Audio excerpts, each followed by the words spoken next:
Few figures from the 20th century have evoked such passionate admiration or searing condemnation as Ernesto Che Guevara. A revolutionary, a physician, a guerrilla leader, a Marxist theorist, a diplomat and a martyr, Che lived many lives in one. His legacy spans continents and ideologies immortalized in murals and myth alike. But behind the stylized image of the beret-wearing revolutionary lies a much more complex and often contradictory human being, driven by a relentless desire to change the world and uncompromising in his belief that change could only come through struggle. Ernesto Guevara de la Serna was born on June 14, 1928, in Rosario, Argentina. His upbringing was shaped by an unusual mix of privilege and radicalism. Though descended from aristocratic lines, the Guevara family was steeped in progressive politics.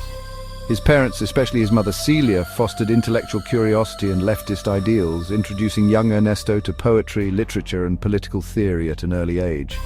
Guevara's childhood was defined by resilience. Asthma attacks were frequent and severe, but they did little to dim his adventurous spirit. He immersed himself in books from Karl Marx to Jules Verne, cultivating a sharp, critical mind.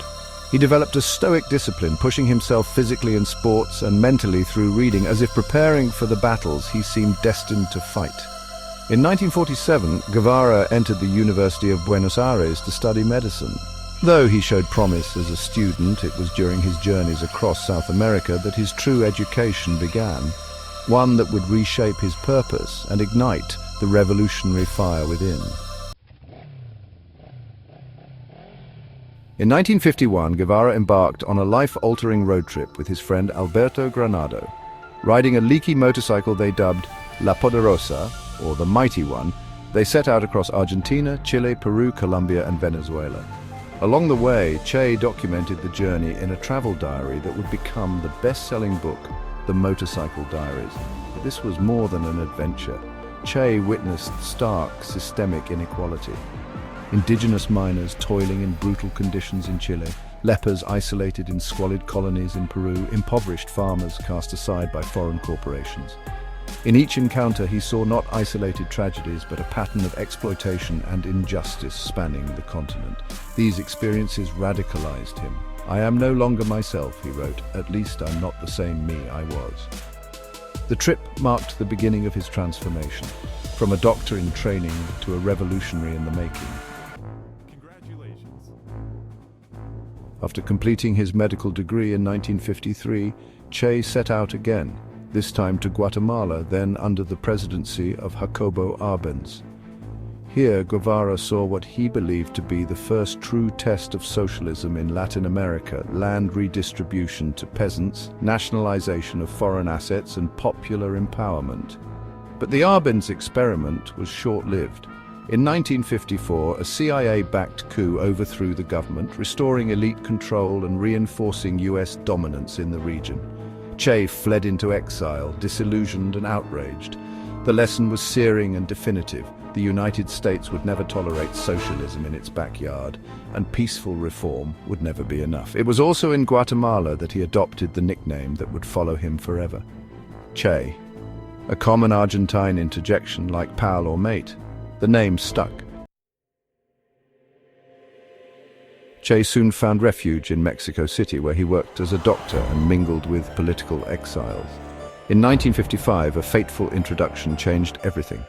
Fidel and Raúl Castro, Cuban revolutionaries plotting the overthrow of dictator Fulgencio Batista, were recruiting for a guerrilla force. Che was instantly drawn to their cause and charisma.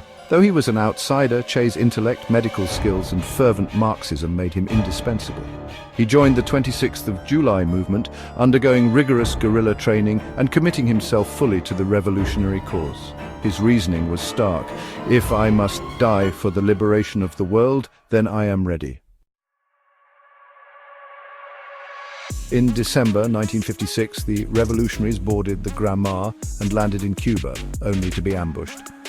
Most of their force was wiped out, but a core group of about 20, including Fidel, Raúl, and Che, escaped to the Sierra Maestra mountains. From this narrow foothold, they launched a 2-year guerrilla war. Che's leadership quickly emerged. Fierce, organized, and utterly committed, He rose to the rank of comandante. He led ambushes, trained new recruits, and maintained revolutionary discipline, sometimes brutally. His willingness to execute traitors and enforce harsh codes earned him a reputation for both loyalty and severity. In 1958, Che led a decisive campaign in Santa Clara, capturing the city after derailing an armored train. Batista fled soon after, and the revolution succeeded. The bearded rebels rode triumphantly into Havana. Guevara, the Argentine outsider, had become one of Cuba's most powerful men. In the post-revolutionary government, Che was appointed to several high-ranking positions: Minister of Industry, head of the National Bank, and economic czar. His goals were sweeping: eradicate poverty, abolish capitalism, and create a socialist utopia rooted in egalitarian principles. He spearheaded agrarian reform, encouraged industrialization, and sought to make Cuba economically self-sufficient.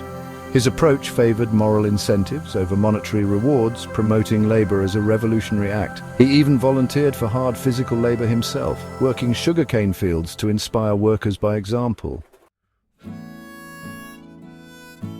But many of these efforts faltered. Production dropped, shortages grew. Che's rejection of market logic and expert advice clashed with practical economic realities. Despite his noble intentions, Cuba's economy stagnated. He grew disillusioned with the Soviet Union's bureaucratic socialism, criticizing its consumerism and compromises.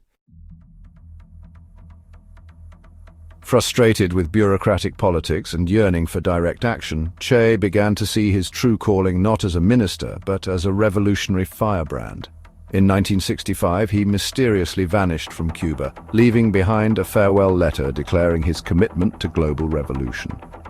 His first stop, the Congo. There, he attempted to assist Marxist insurgents fighting the pro-Western government, but the campaign was a failure.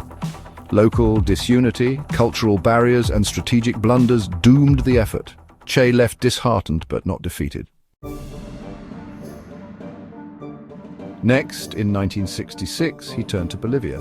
Adopting a new identity, he entered the jungles to lead a small guerrilla group aiming to spark a peasant revolution.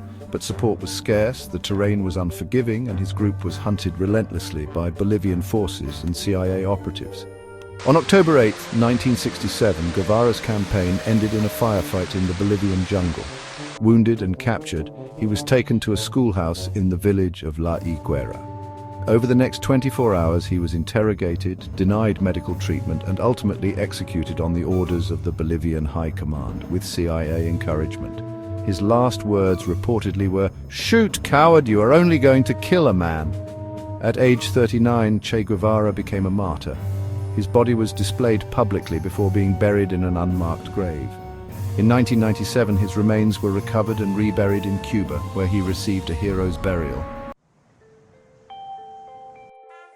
Che Guevara's afterlife has been as revolutionary as his life.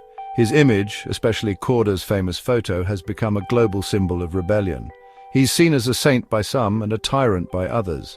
In Latin America, he remains a folk hero, a man who gave everything for the oppressed. In Cuba, he is revered as a national icon. Around the world, his face has become shorthand for defiance and idealism. But he is not without critics. Many point to the executions he authorized, the centralization of power he supported, and the economic failures of his reforms. They see his revolutionary purity as rigid and his embrace of violence as dangerous. Yet even his fiercest critics acknowledge the intensity of his conviction. Che lived and died for his beliefs. He could have stayed in Havana, a powerful man with influence and comfort, but he chose the jungle, the gun, and the chance to fight injustice directly. Ernesto Che Guevara remains one of the most fascinating figures in modern history. He was a man of intellect and passion, capable of tenderness and cruelty, utopianism and realism. He envisioned a world freed from exploitation, a world where human dignity came before profit, where solidarity triumphed over greed. He was not a flawless hero, nor a mere villain. He was a revolutionary.